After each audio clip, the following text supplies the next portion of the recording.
ناظرین کرام، آج ہم آپ کو ڈلمیہ روڈ کراچی کی پراسراریت کے بارے میں بتائیں گے۔ کارساز اور جوہر کو ملانے والی سڑک ڈلمیہ روڈ کراچی کی معروف ترین سڑکوں میں شمار ہوتی ہے۔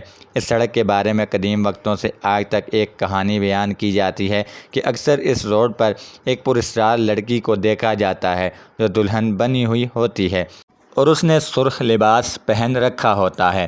لوگوں کا کہنا ہے کہ 60 کی دہائی میں یہ خاتون ایک ڈانسر تھی جسے قتل کر کے اس کی لاش کو اس سڑک پر چھوڑ دیا گیا، جو کہ یہاں سے گزرنے والوں کو مدد کے لیے رکنے کو کہتی ہے اور اچانک غائب ہو جاتی ہے۔ بعض افراد کا دعویٰ ہے کہ آدھی رات کو سفر کرنے والے جب ڈلمیہ روڈ پر پہنچتے ہیں تو کسی وجہ سے وہ رکنے پر مجبور ہو جاتے ہیں۔ رکنے کے بعد انہیں ایک سجی سجائی سرخ لباس میں ملبوس دلہن نظر آتی ہے جو کسی اجنبی زبان میں ان سے گفتگو کرنے کی کوشش کرتی ہے۔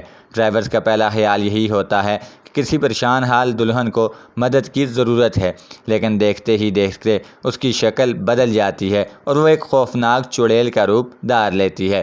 کچھ افراد نے یہ بھی دعویٰ کیا کہ جب وہ رکے نہیں تو اس دلہن نے ان کا پیچھا کیا اور انہیں اس کی چیخیں بھی سنائی دی۔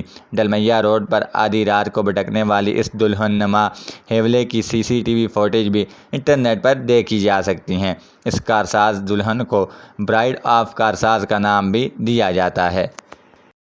اسی کے ساتھ ناظرین، آج کی ویڈیو سے فی الحال اتنا ہی۔